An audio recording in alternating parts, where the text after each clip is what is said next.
Hey everyone, welcome back to Creating Appealing Characters. This is week 6, and this week we're going to talk about hair, clothing, and accessories, and any kind of miscellaneous extra pieces that are going to need to go into our character. So, this is all important stuff that tells us a lot about our character. Obviously, hair is a big part of design for most of us, and clothing and accessories, once we put them in this week, are going to help us resolve proportional issues we might still be having, and also those kinds of things just help to make the model feel more interesting, in addition to being a necessary part of the design. So previously, the last time we checked in, we had sculpted our body out, and then in between then and now we've made a face and hands. So our body nude is completely done at this point, and we're ready to start accessorizing and doing all the fun fashion stuff that we've been thirsting for since day one of this class. So this week we're going to start with hair. Hair is going to be an important part of your character's silhouette, so it's something we're going to want to put a lot of time and attention into. And there's a lot of different ways to make hair. We're going to kind of do a cross between modeling and sculpting in this class anyway. It's just my personal method that I like to go. But we're going to discuss a couple other ways to do it, and then, obviously anything that gets the job done is the best way to go. So, kind of keep in mind that for the purpose of this class, this is going to be kind of for, the goal is ultimate art director approval or something. So, we're not going to be spending time doing like sims on hair or anything like that. Anything that's just going to be too time intensive and take away from getting across the look and feel of our character. So here is my concept that I'm working off of, and just taking a look at the hair here. There's a lot of cheating going on in this drawing, so I didn't really do myself any favors there. But so cue off of the concept that you're working from, obviously, first and foremost for how to approach the hair. It won't be all of the information that you need, though, I guarantee it, unless your character is totally bald. Um, so, the first thing that I do in all cases, I'm sure you can already guess, is gather reference. You may think that you know how your hair should look, but you probably don't. So, it's always going to help to gather as much reference for the particular hairstyle that you are going for. So, I did. I went and I grabbed a bunch of different similar hairstyles to what I'm making with my character here. And none of these are particularly perfect. Like none of them are the exact hairstyle that I'm after, but I can kind of glean all of the information that I need from all of these different hairstyles. And I think I can pull enough information together here to get a convincing look to my hair sculpt. One last note about hair before we jump in and start our block out is it's a good idea to actually think about how you might want to section out your hair as you're going. So here I've got two drawings. If we take a look at the guy on the left here, how would I actually approach building this guy's hair? So I would probably think about it in three different sections. There's the red and the blue, which are kind of both sides of the part in his hair, and then this green section that wraps around the back of his head, and is kind of, probably going to be actually symmetrical, whereas the other two parts don't or won't be symmetrical. And the green doesn't necessarily have to be, but you could probably get away with it. And then over there on the right, same type of thing going. She's sort of got this big Elsa bang thing going on, so I've kind of sectioned that off as its own piece. And then there's this other hair on the side in the yellow, and then the whole back of the hair I think would probably be its own section too. So, it's not necessary to do a draw over like this for your character, but it is sometimes helpful to think about how you might want to break up your hair proxy. We're going to sculpt out a proxy volume to sort of help inform our final hair sculpt. So, sometimes it's useful to have that split up into a couple different pieces so that you can sculpt, especially if you have a character with a strong part or with a character that has kind of complex multi-piece hair. So think about that before we jump in. And then An extra treat this week is I've discovered how to use transitions in my Keynote. So here we go. Let's go into ZBrush. All right. Here we go in ZBrush now. I've got my head sculpt. I'm going to hide the rest of the body for now because we're just going to focus on the head and hair. So I might as well load up my spotlight here. There we go. And just take a look here at what we've got. So I think based on my reference images that I have up on a second monitor here, I'm going to start kind of carving in areas that I want to section out for this hair. So for example, I would probably divide, be some kind of a part line in here like that. So maybe this is a part that would go back to some point. Just build up both sides of that. And then I think I'll just use my clay brush on a low setting to sort of help myself, sort of help me figure out the overall directionality of this hair. So all this stuff is going to be coming down and around and kind of curling back up, something like that. So clay brush is always good for this part because I'm trying to just build up volume and control volume in some way. So I don't know the exact shape of that, but just getting some kind of a general volume in there is good for now. And this is still a Dynamesh object, so I'm going to go in to my Dynamesh here, and since I am playing with volume still, I can just quickly hit the Dynamesh on that. So I'm partially trying to figure out the directionality of this hair and the flow of it, and then partially trying to get the volume of it to feel right too. So mostly I'll spend some time working on just the general shape and silhouette of the hair, and then I can start sculpting in more detail.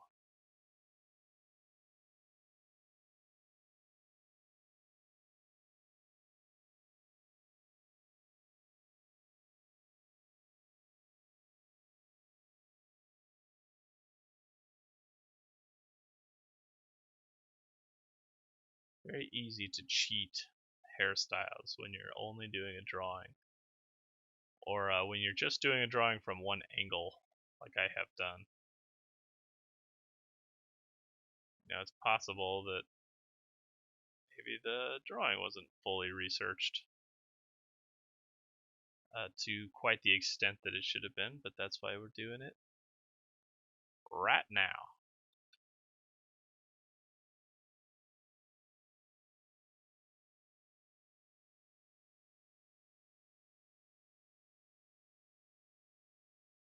Alright, anyway, I don't want to go too crazy on these sculpts for the hair right now, because like I said, we're just trying to figure out volume and directionality.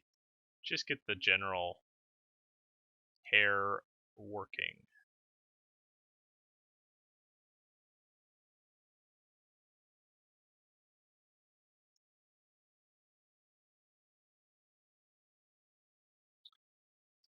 Alright, so it's another opportunity to get a part going in that hair.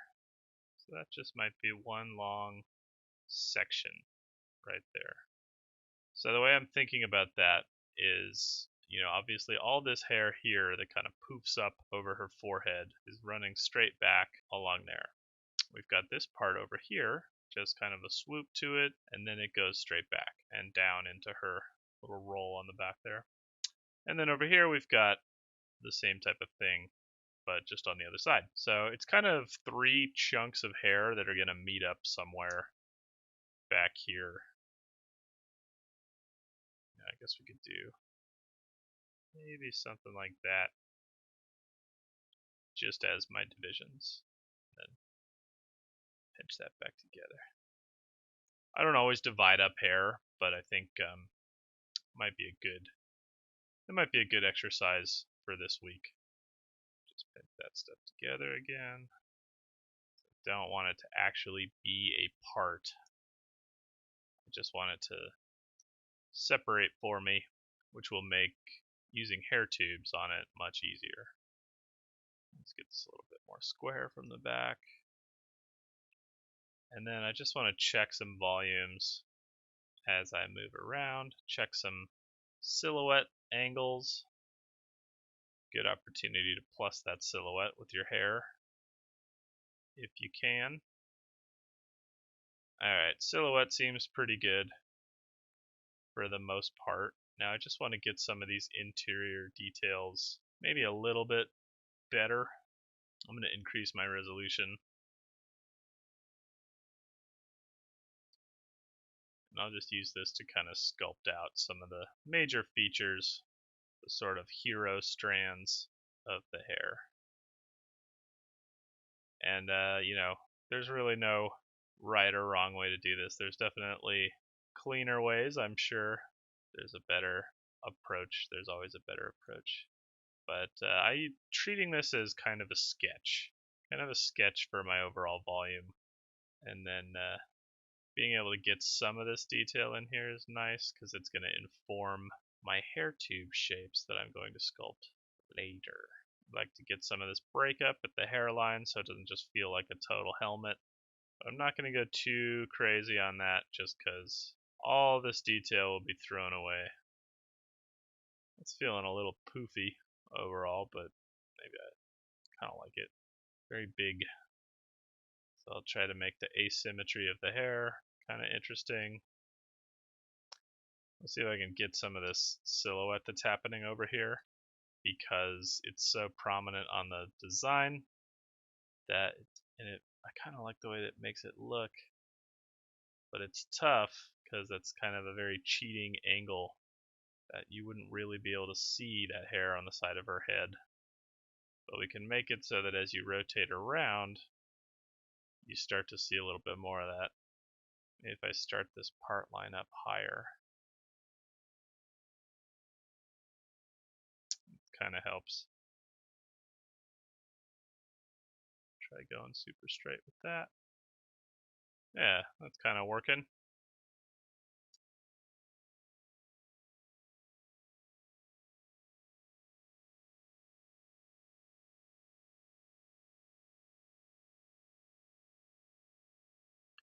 Now I'm just going to push everything up to help maintain her huge forehead. Something like that. I think that that is more than enough to get started now on the final hair. Just going to put a couple of indicative lines here in the back of how I kind of want this directionality to go, using the orb crack brush to just ruthlessly dig into this hair piece. The orb crack brush is great because it's got no roots at all. Do you absolutely need to make a line in something right now? Orb crack brush. And it makes great cracks in any kind of orb that you have. Should have been using this the whole time. This is great. Alright, so that's my sculpted out hair for now. I'm not going to take this any further, and I'm going to go in now and divide it up into pieces, which will make applying my hair tubes a little bit easier. So there we go. I'm going to do that part now. So now I'm going to divide up my hair into 2, maybe 3 pieces, just so that I can easier apply my hair tubes when I get to that point. So let's just try and see what we get when I do that. So I'm going to mask off part of this hair, just go in a broad sweep here, see how well that works for us.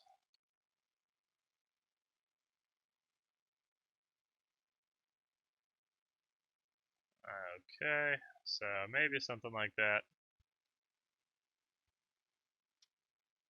Actually, I'm going to carry this all the way down through so that we get that. And I'm going to polygroup that. So now we have an extra polygroup in here.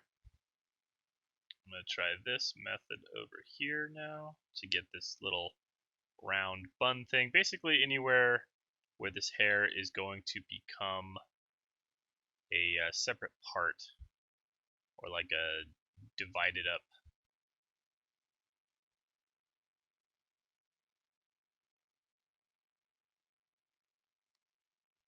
Just mask off polygroup, see what that gives me. I think that's going to be fine. So now what I'm going to do, I've got all of these different pieces. So now what I'm going to do is go in and go into my geometry. I'm going to Dynamesh these pieces together. I'm going to change my resolution down just a little bit. And then Dynamesh all this stuff together with groups on. Let's just see what happens. And alright, so we get one object here. It's totally separated out. The only thing, again, that I really care about is this part line. We get this object here, also separated out. It's chunkified. And we get this sort of bun shape. And I'm going to use these as just really rough objects that I can apply my hair tubes to, that hopefully will help with the wrapping as we get down into these ditches and crevices and stuff. It should be a little bit easier to apply. So I'm just going to fill color into all of these things. And now I've got my hair. So I'm going to break this up now into 3 different objects. So I'm going to go ahead and do a split to parts. So now I've got one piece of hair, second piece of hair, that roll in the back, and then another piece divided along this part line here. I can kind of resculpt that to get it a little bit more curvy if I wanted to. But that should be good enough for what I'm going to do for this. So let's go ahead and start applying hair tubes now. And we're back from ZBrush. We've got our hair blocked in. It's looking fantastic. So now it's time to finish that hair. And there's a couple different ways that I like to think about doing hair in 3D. And that's modeled hair versus sculpted hair. And what I mean is modeled hair is usually going to be something that's kind of segmented, like these 2 examples I have on the left here. Segmented out, the hair kind of feels like a lot of different pieces. In 3D, that translates into the same thing, a lot of different pieces. But you can get away also with using a low polygon mesh that would then smooth at render time to give you a lot more, detailed looking information. There's some advantages to going this way, and it's the way that I prefer to use.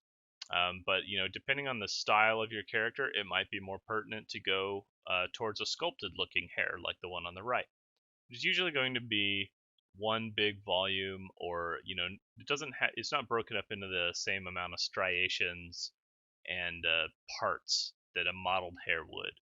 And you could always do some variation of the two as well. So really, it depends on your character type, but it is something to think about. You can see that the look that you get between these 2 different kinds of hair is very different. So keep that in mind and choose whatever works best for you. So the method that I'm going to use is with a hairbrush that I made. It's an insert multi-mesh brush for ZBrush, and you can get it for free if you do decide to use it. You are welcome, of course, to use any method that you want, but just in case you want to know what I'm using while I'm making my hair, it's going to be this brush, the DE Hair Tubes brush. It's a free download on Gumroad, and it'll always be free, so go ahead and grab it. And just play with it. It might not be for you, but a lot of people have been using it. It's got over 3,000 downloads, and I see it pop up all the time on ArtStation and places like that. So some people are using it and liking it, so it must not be complete garbage. But yeah, check it out, and hopefully my demo here will persuade you to start using it in your own workflow. Awesome ZBrush transition again. Here we go. All right, let's start putting hair tubes in. And as in all things, this is just the way that I like to work. I think that this gives a nice look to the hair, something kind of sculptural. So I'm going to use this brush called the DE Hair Tubes brush, which you can get for free on Gumroad. And that is just my brush that I use to add hair to all of my sculpts. I use this at work and on my personal projects. So have at it. A lot of people are using it here and there for different things, and I think it's really gives a nice look. So here's why we have broken up this hair. So you can see now if I want to get some hair that kind of comes up over this part line, it's easy to do now that this is sectioned out. So if I had to try to account for that part line there, the way that these IMM brushes work is by adhering to the surface of the object. So by doing that, I can get, some nice fold over of that part line, and it'll kind of follow along. So let's go over these brushes just real quick, if you do choose to use them.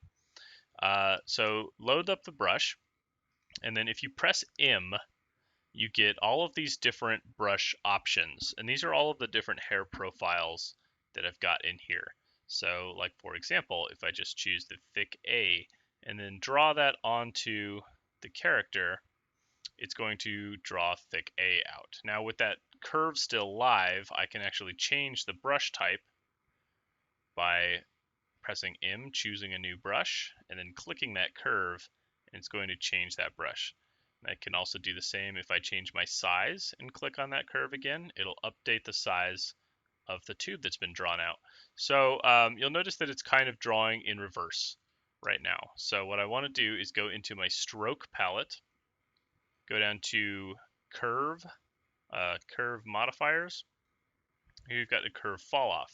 If I just flip this and then maybe give it a little bit of a more interesting shape, it will now draw thick to thin and pretty much exactly what I want. So I'm going to go ahead and use that. I don't want that particular curve, so I'm going to Alt click and drag through it to get rid of it.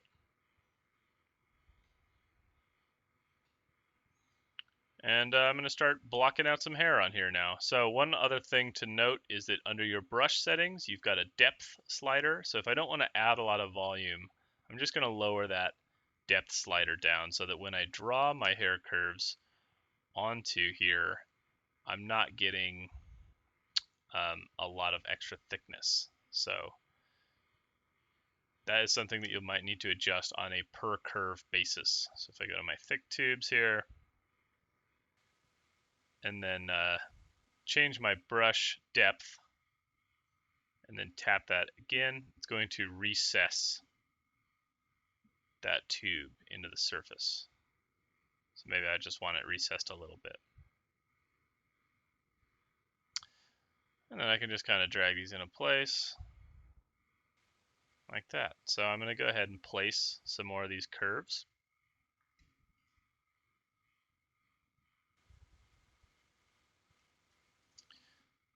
So just getting these into place for the most part. And then you can use the move brush on a large setting to adjust the relative size and shape of everything.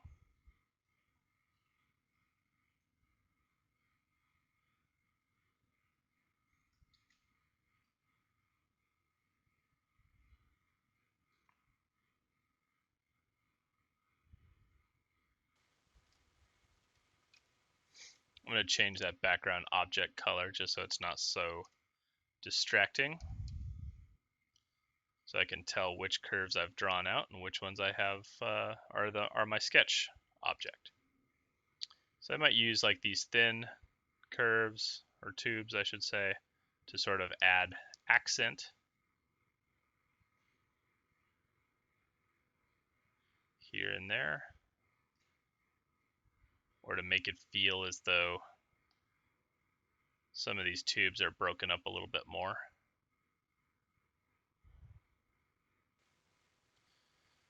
So I'm going to complete one little section of this and then show you what the goal is using these tubes.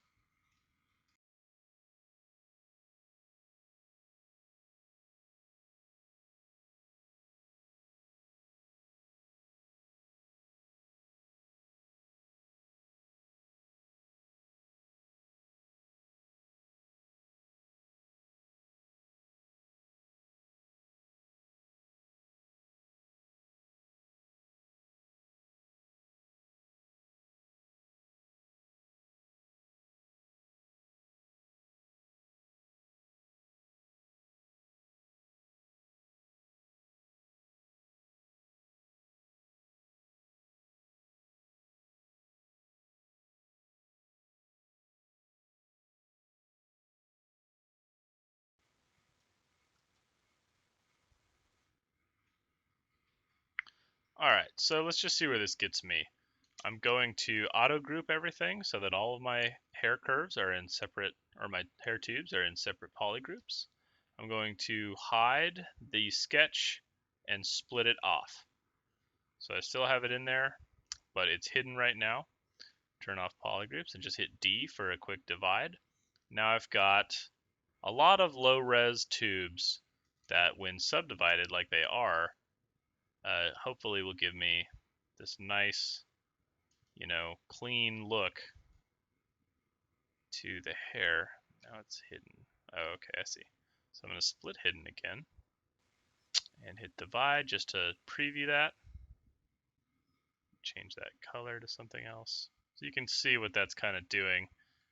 Still a lot of work needed, but luckily it's very low res, which is kind of the benefit, kind of the goal here. And I can just kind of push it around with my move brush very easily. So one of the benefits of the multi-tube or the multi-curve tube is that it breaks up into a lot of pieces, which can then be further distributed to give a little bit more of an uneven look to the hair, a little bit more natural maybe. So I'll switch my move brush to topological and just kind of pick and choose some pieces and move them around. Yeah, so that's starting to feel a little bit like hair. Still feels a little bit mechanical. It's going to take some moving things around and evening things out to really start to look good. But I think it's on the way.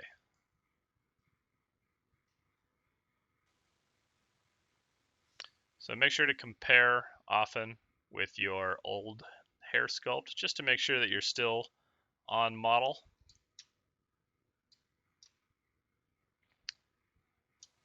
And then we'll keep going.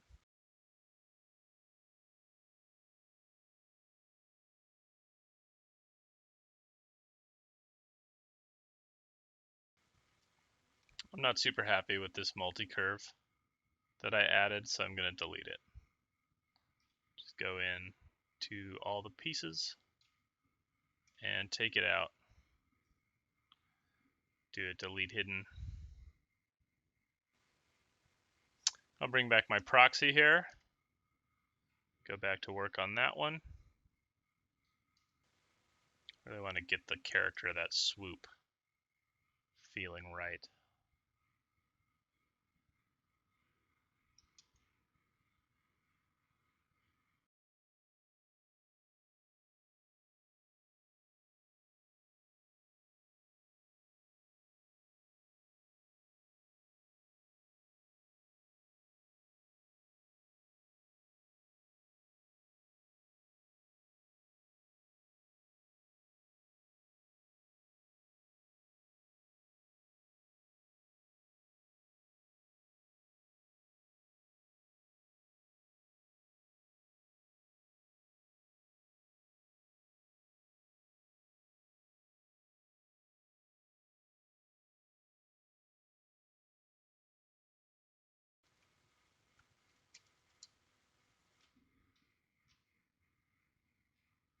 So I'm going to split that off. Fill it. Do a divide on that. Feels a little nicer than what I had in there before.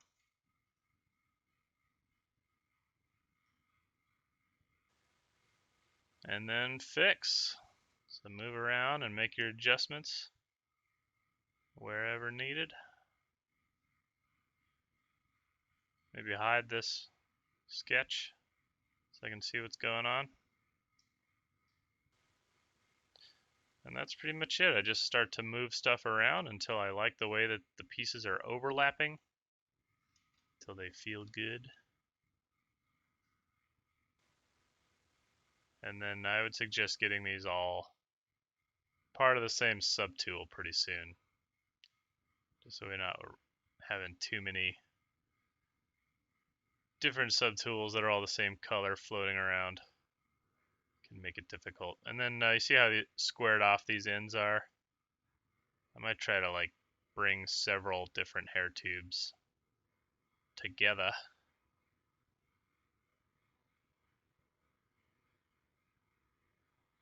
so that they make a nice point.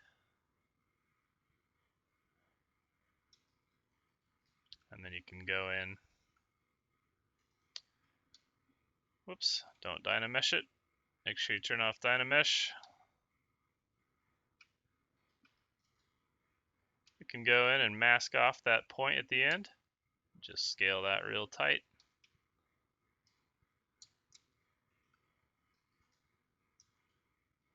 And that's it. So now I'll just go around and do that to the rest of the hair here.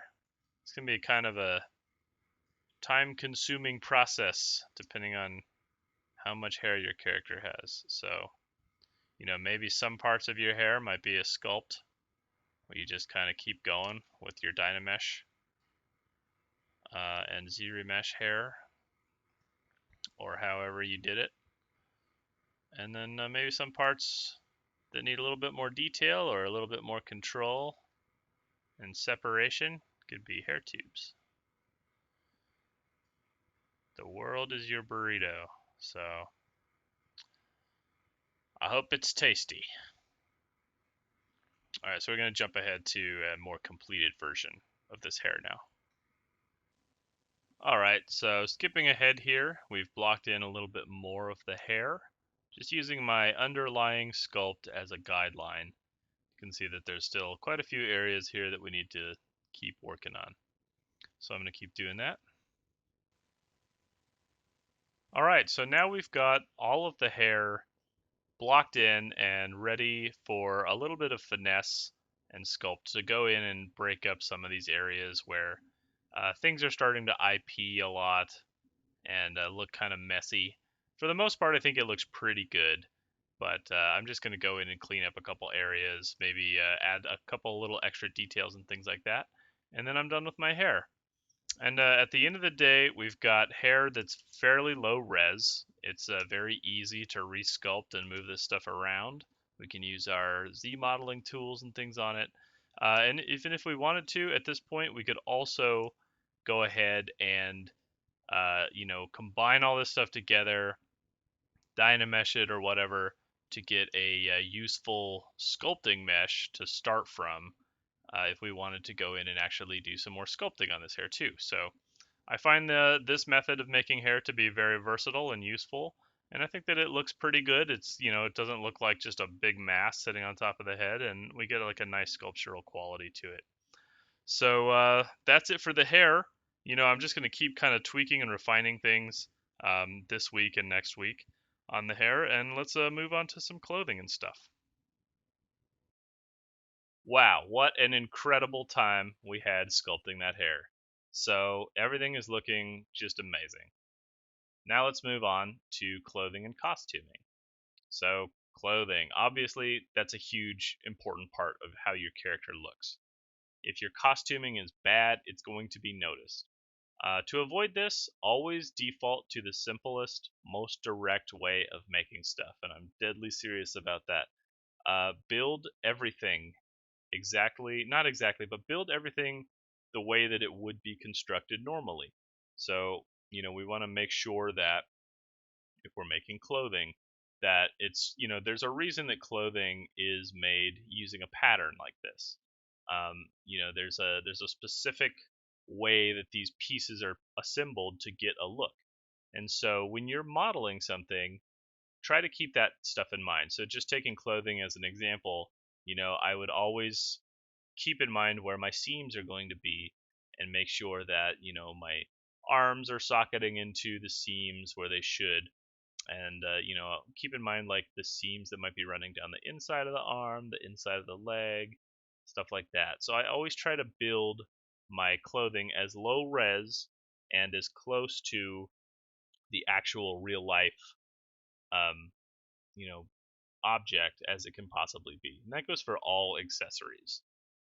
So that's what we're going to do now. I'm just going to show you a way now that you can quickly and fairly easily generate clothing right off of your character's body in ZBrush using the topology brush. So let's head back over to ZBrush. Never get sick of that transition.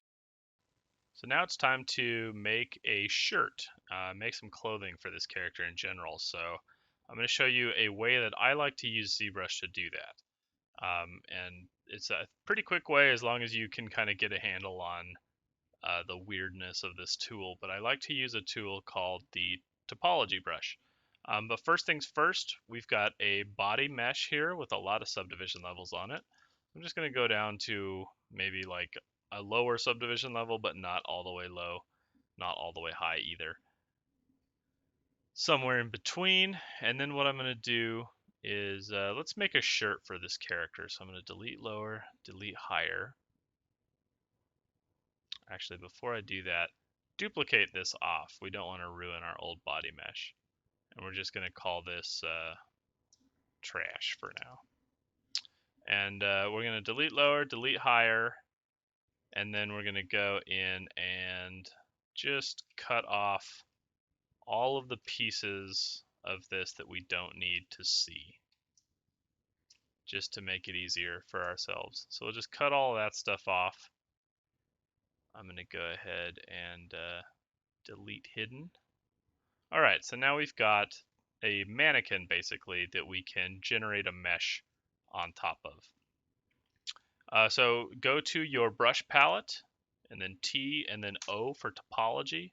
So the way that this brush works is you're going to draw out a line on your mesh, and then anytime that you connect 4 of these lines together and you get a little green indicator on the corner of those intersections, it's going to generate a quad, a polygon for you. So that's the basic functionality of this brush. So the idea is that we're going to go in and draw out the quads that are going to make up the shirt and then turn it into a usable mesh. The drawbacks of this tool is that it can be very finicky about making connections, which I'm sure you'll see while I demo this. And also, we can't edit these points once they're already put on here. You'll notice that if you go in to move stuff around, it just draws another line. So a quick couple notes that'll be handy if you choose to use this method. Anytime that you've got these stray extra lines that aren't connected to anything, you can alt-click through those lines with another line to delete them, just like that. Or you can just alt-click off in space over here away from everything else to let go. If you let go, then you will clear out all of the extra lines that are in the whole mesh. So we'll just go ahead and clean up everything that we've made so far. And let's get started on making a shirt. So the first thing that I'm going to do is try to figure out where the major landmarks, just like when we sculpt a body, the major landmarks of our shirt. So we'll just go for like a simple t-shirt or something just so I can show you the basics of the tool. So the first thing that I'll usually do is sculpt like a ring around the t-shirt. Okay. So just go ahead and start getting your quads in there.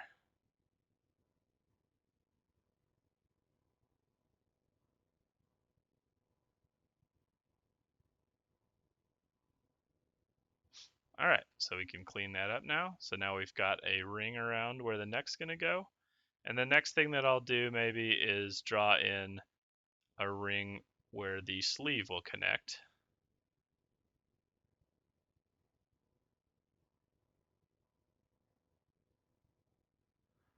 I can go pretty rough with these shapes right now because they're going to turn into a mesh that I can edit a little easier later. So anytime that I need to just make a connection,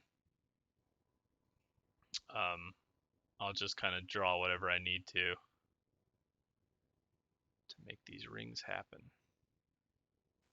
So I'm sure most of you are familiar with simple retopology type tools, and that's exactly what this is basically. So now I can start connecting stuff. All right, so every time that we're doing any modeling like this, right, there's always going to be at some point there's going to be a change of direction that's indicated by a star. So I like to think about where those stars are going to go. So for example, I might have a star right here where that sleeve goes from a tube up the arm to this chest piece, and then it's going to transition into the tube of that neck too. So place your stars with purpose, and they will be more useful to you. I also am kind of just weird about having multiples of 4. So, you know, I've got a star on this span right here, then 1, 2, 3, 4 spans. So this is where I kind of want my next star to go. It's right there. That just makes it easy to count stuff later. So now I've got, so here's a good example of where this didn't create a connection point. So I'll just delete that line and redraw this through here. And it went ahead and connected that time.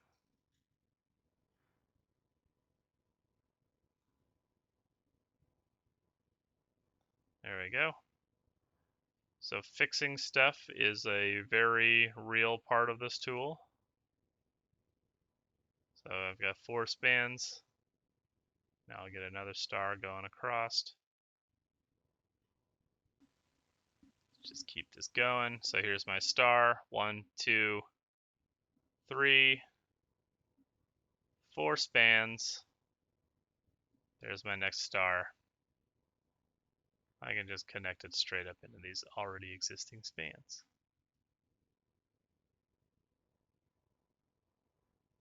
Nice. Let's draw this line down the back. Hopefully it'll connect all those things. Great. And now I've got this weird gap thing that I need to fill in. Like that. Cool. So now I've got quads going all the way around the torso for the most part. I guess we don't have anything here in the front. So I'll go ahead and do that real quick. Just pull these across. Hopefully they will make a quad. Yes. So this can be a finicky tool. It's working pretty well for me right now, but you know, I'm sure if you choose to go this route, you might have some issues with it. The thing to kind of keep in mind, I think, is that you can at any time, you know, once you have your basic, I've got all my stars in here. There's no more areas where there will be change of direction. So I need to extend this sleeve down, and I need to extend this part of the body down here too. But instead of spending a bunch of time trying to kind of tediously do that in the topology tool, I want to speed up my workflow a little bit by going ahead and turning this into a mesh and then using ZModeler or something like that to add spans instead. So I'm going to change my brush size to 1 and then just click off on the mesh here. And that's going to generate a new mesh based on all of those spans that I placed by hand. So now I've got the rough shape of a t-shirt in here. And it's pretty rough and needs to be kind of sculpted out a little bit and smoothed out. If it's a tight-fitting piece of clothing or something like that, you can always project this now onto your model. But let's just kind of pull this around until it's working. Just even some of these spans out a little bit. Pull out this chest and pull this down here on the back. All right, so, you know, I do bare minimum using the topology brush, and then I can go in and easily add some spans now by using the ZModeler. So I'll hit BZM for ZModeler, and then I'll just go ahead and insert some edge loops here. Oh, it's not working. Why aren't you working?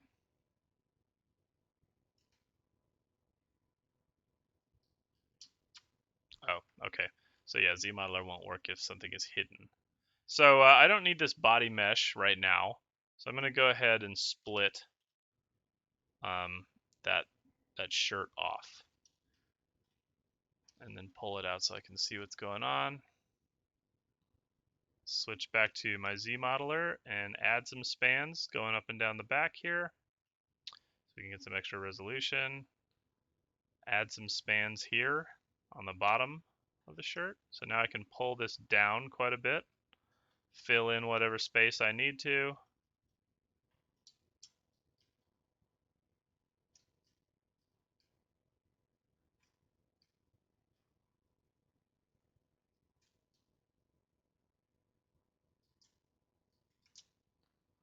Smooth. And then back to ZModeler to add extra spans to get my resolution back. Okay, smooth all that out. I can do that same exact thing on the sleeves. Let's keep the sleeves short for now, though. I think you get the picture. And then I just kind of use move to push these spans around and get them spaced out the way that I want. So we get some good resolution here. You know, and this is all built pretty much exactly the way that a real t-shirt would be built. So I can, you know, faithfully place a seam up and down this span right here if I needed to. There's a seam where that sleeve connects that runs all the way around. You know, t-shirt's probably the most simple example. If your character's got like a suit jacket or something like that, it gets a little bit more complex with a collar and things like that. But just keep things as simple as you can as you're sculpting these clothes. You'll be in a pretty good spot. So I like to, just as I'm cleaning this up, I'll push it around and kind of use transparency and stuff to get things close. You're basically just lining the spans up where you want them to go. And then if you wanted to get this to be a little bit more form-fitting, I'll just go in and do a project. So I'll turn my blur down, project all, and then just with the move brush, pull that stuff out so it no longer IPs the body like that. You see it's very low res, so we're getting a lot of areas that overlap quite a bit. Project all again. Turn off that ghost mode so you can see what's happening.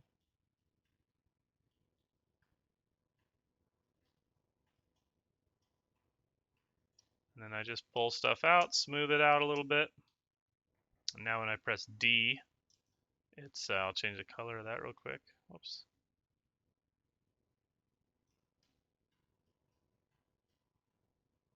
That is a vibrant red shirt. So just to see the smooth mesh preview on there, we're getting a shirt going. So now it's, you know, it's at a point now where it's pretty much ready to add detail.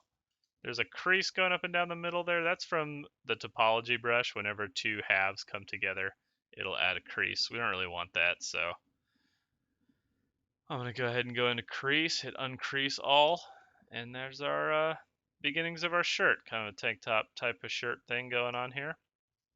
But, you know, from here, it's really easy to pose this now because it's one-sided, and the flow of it is very similar to what the body's doing.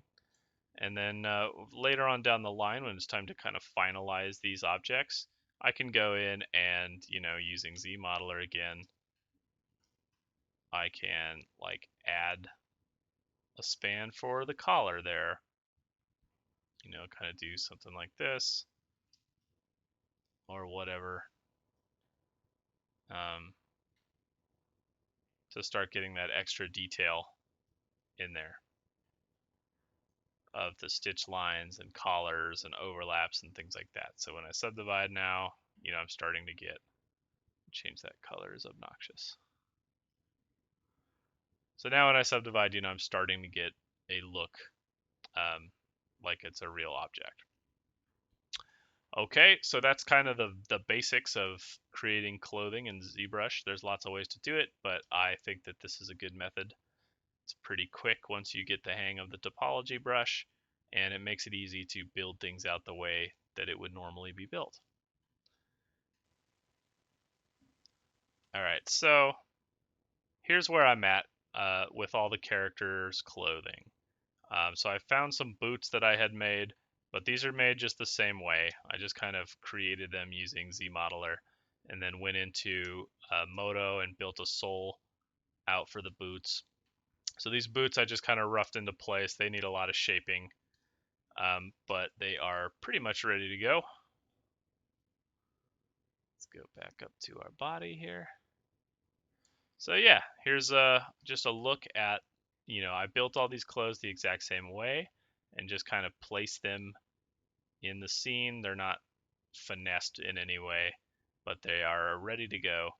They could be posed and finished out later. This shirt is going to button in the middle, so it doesn't close just yet. When I'm ready to finalize this shirt, I'll just kind of pull this over, however it should go, so that there's an overlap there. And then I've built this button that I can duplicate and move all over. Same with these shorts. I've kept them very, very low and just blocked in the pieces that need to be there. And then when the time comes, I can thicken this stuff up and add detail, which will be the next step. But this is kind of the goal for this week, is getting to this level. So I just have a quick note on accessories for this week. If you are completely up to speed and capable with ZBrush's modeling tools, i.e. the ZModeler brush, then by all means, you can go ahead and use that for this week, but I would highly recommend modeling all of your character's accessories and any kind of complex objects or complex clothing in a separate modeling package. And that's because you're going to find that the familiarity of using a package like Maya or Modo or something like that will probably be a little bit quicker, a little bit more robust in the tool set, and hopefully, you'd be able to get through modeling out all the stuff that your character needs a little quicker with less issues. Because ZBrush's modeling tools are pretty good, but I feel like they're still a little ways off from being completely useful, to me anyway. So, however you feel about it, of course, but, try to keep in mind how much time you have left. And let's keep going on these characters. Okay, now that we've done all the work, or I've done all the work, let's talk about your homework. So your homework for this week, some stuff to keep in mind. We're going to be sculpting out our hair, our clothing, and our accessories. For hair, don't just sculpt neutral hair. Consider the end product. So, think about how your character is going to be posed in the end. And, so if your character has very, very long hair, I wouldn't sculpt that out as like a neutral long if the hair is going to be flying all over the place in the final version of this. So, you'll kind of have to figure out for yourself how much detail is going to go into your hair this week. You can either sculpt it in pose already or kind of block out a volume. That works pretty well too. The clothing, we of course want to keep that as simple and low res as possible. That's why I advocate modeling these things in a separate package. Single-sided surfaces for now, because when we get into posing, we want to deal with one side rather than two, and it just makes our life a little easier. And then, of course, construct everything like they would be actually made in real life. It's going to give you a lot of mileage out of your accessories and your clothing, and it's just going to be more convincing and look better. And for clothing in particular, it really helps with doing like UVs if you decide to texture your objects. Accessories, please consider polymodeling these objects in another program unless you have the time or you are very good with ZModeler. Alright, just to visually represent the homework, this is more or less where I want you to be for next week. So we've got our hair sculpted as far as we need to take it. If you've got short hair, try and go all the way with your character's hair this week. If your hair is long or complex or influenced by the pose in a lot of ways, then get the volumetric sculpt in there as much as possible. Remember also that if you're planning on just purely sculpting out your hair and not doing this sort of hair tube workflow, that's absolutely okay. That's totally your choice. But as long as your hair looks cool in the end, that's all I really care about. So whichever way you choose to get there is fine by me. For the character's clothing and accessories, I think it would be good to have the accessories completely modeled out this week, and then get all of your clothing close to a state that I have mine in this week. So all the pieces are in here. I just need to go in and add the detail and place buttons and stuff like that, and then I'm ready to go. So next week we're going to finish up the clothing and then move this character into pose. So having all this stuff blocked out and ready to go is going to put you in a good position to do that. All right, so it's a lot of stuff to get through this week, but we're getting close to having something cool. Don't worry about coloring anything like I did. I just did it for show and didn't do a great job. So don't worry about that stuff. We will have a whole week where we will color things and make it look very pretty. All right, so good luck this week and put in the time and you will reap the benefits. I guess that's true of every week. All right, we'll see you later. Thanks. Bye.